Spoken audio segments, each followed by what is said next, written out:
ಎಲ್ಲರಿಗೂ ನಮಸ್ಕಾರ. Welcome to wishful ಅಡುಗೆ ಮನೆ. ನಾನಿವತ್ತು ತುಂಬಾ ಡಿಫ್ರೆಂಟಾಗಿ ಒಂದು ರೆಸಿಪಿನ ಮಾಡ್ತಾಯಿದ್ದೀನಿ. ಹೇಗೆ ಮಾಡೋದು ಅಂತ ತೋರಿಸ್ತೀನಿ, ನೋಡೋಣ ಬನ್ನಿ. ನೋಡಿ, ಮೊದಲಿಗೆ ಒಂದು ಕಪ್ ಆಗುವಷ್ಟು ಗೋಧಿ ಹಿಟ್ಟನ್ನು ತೊಗೊಂಡಿದ್ದೀನಿ. ಜರಡಿ ಮಾಡಿ ಕೂಡ ತೊಗೊಂಡಿದ್ದೀನಿ.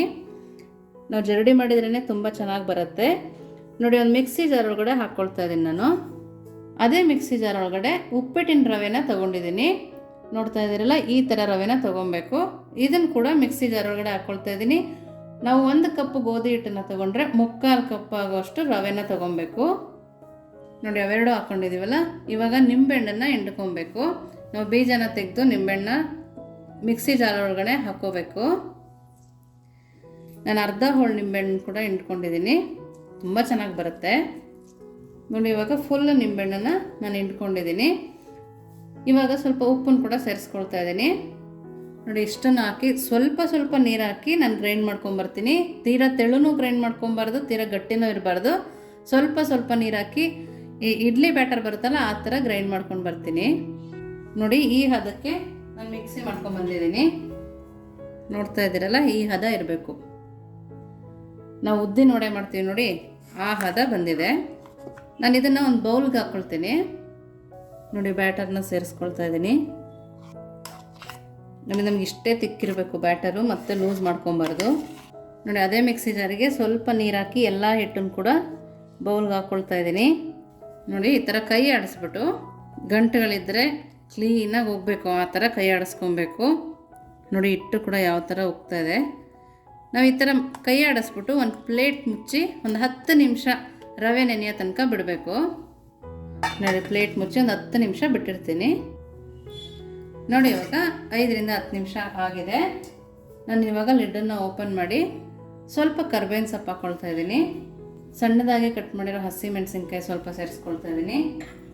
1 ಸ್ಪೂನ್ ಆಗೋಷ್ಟು ಜೀರಿಗೆ, ಕೊತ್ತಂಬರಿ ಸೊಪ್ಪು, ಈರುಳ್ಳಿನ ಕೂಡ ಸೇರಿಸ್ಕೊಳ್ತಾ ಇದ್ದೀನಿ. 1 ಈರುಳ್ಳಿನ ಸಣ್ಣದಾಗಿ ಕಟ್ ಮಾಡಿ ಹಾಕ್ಕೊಳ್ತಾ ಇದ್ದೀನಿ.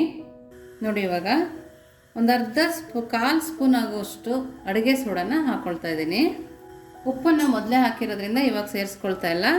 ನೋಡಿ, ಈ ಥರ ಚೆನ್ನಾಗಿ ಬೀಟ್ ಮಾಡಬೇಕು. ನಾವು ಈ ಥರ ಬೀಟ್ ಮಾಡೋದ್ರಿಂದ ನಿಂಬೆಹಣ್ಣು ಹಾಕಿದ್ವಲ್ಲ, ನಿಂಬೆಹಣ್ಣು ಮತ್ತು ಸೋಡಾ ಎರಡೂ ಹಾಕಿರೋದ್ರಿಂದ ಹಿಟ್ಟು ಚೆನ್ನಾಗಿ ಉಕ್ಕಿ ಬರುತ್ತೆ.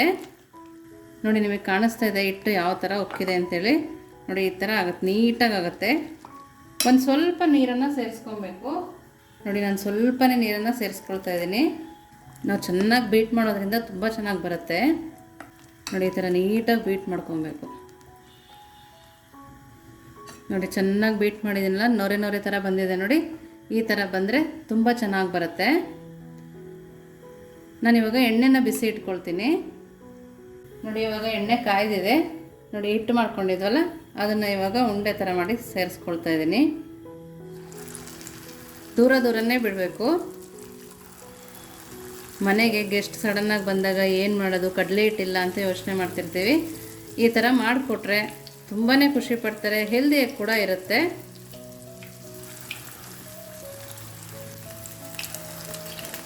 ನಾನು ಎಣ್ಣೆನ ಐ ಫ್ಲೇಮಲ್ಲಿ ಕಾಯಿಸ್ಕೊಂಡಿದ್ದೆ. ನೋಡಿ, ಕಲರ್ ಕೂಡ ಎಷ್ಟು ಚೆನ್ನಾಗಿ ಕಾಣಿಸ್ತಾ ಇದೆ. ಗೋಧಿ ಹಿಟ್ಟಿಂದ ಮಾಡಿದ್ದೀವಿ ಅಂತ ಯಾರೂ ಹೇಳಲ್ಲ. ನೋಡಿ, ಎಷ್ಟು ದಪ್ಪ ಕೂಡ ಬಂದಿದೆ. ನೀವು ಸಬ್ಸ್ಕ್ರೈಬ್ ಮಾಡೋದು ಮರ್ತಿದ್ರೆ ಈ ಟೈಮಲ್ಲಿ ಸಬ್ಸ್ಕ್ರೈಬ್ ಮಾಡ್ಬೋದು. ನಮ್ಮ ಚಾನಲ್ನ ಲೈಕ್ ಮಾಡಿ, ಶೇರ್ ಮಾಡಿ. ನೋಡಿ, ಎರಡೂ ಸೈಡು ಬೇಯಿಸ್ಕೊಬೇಕು. ಸಂಜೆ ಟೈಮ್ ಟೀ ಸ್ನ್ಯಾಕ್ಸಾಗಿ ಕೂಡ ಮಾಡ್ಕೊಬೋದು. ತುಂಬಾ ಚೆನ್ನಾಗಿರುತ್ತೆ. ಮಳೆ ಬರಬೇಕಾದ್ರೆ ತಿಂದರೆ ಕೂಡ ಚೆನ್ನಾಗಿರುತ್ತೆ. ಕಡಲೆ ಹಿಟ್ಟು, ಉದ್ದಿನಬೇಳೆ ಇಲ್ಲ ಅಂದರೂ ಕೂಡ ಈ ಥರ ಮಾಡ್ಕೊಬೋದು, ರುಚಿಯಾಗಿರುತ್ತೆ. ಸಾಸ್ ಜೊತೆಗೆ ತಿನ್ಬೋದು. ನಾನು ಮೀಡಿಯಮ್ ಟೈಮಲ್ಲಿಟ್ಟೆ ಬೇಯಿಸ್ಕೊಳ್ತಾ ಇದ್ದೀನಿ, ಒಳಗಡೆ ಕೂಡ ನೀಟಾಗಿ ಬೇಯಬೇಕು ಅಂತೇಳಿ. ನೋಡಿ, ಈ ಕಲರ್ ಬಂದಮೇಲೆ ನಾವು ತಕ್ಕೊಬೇಕು. ನೋಡಿ, ಈ ಕಲರ್ ಬಂದಿದೆ, ಎಷ್ಟು ಚೆನ್ನಾಗಿದೆ ನೋಡ್ತಾ ಇದ್ದೀರಲ್ಲ. ನೋಡಿ, ಎಲ್ಲ ತಕ್ಕೊಂಡಿದ್ದೀನಿ ನಾನು. ನೋಡ್ತಾ ಇದ್ದೀರಲ್ಲ, ಎಲ್ಲದು ಬೋಂಡ ಕೂಡ ರೆಡಿ ಮಾಡಿ ಇಟ್ಕೊಂಡಿದ್ದೀನಿ.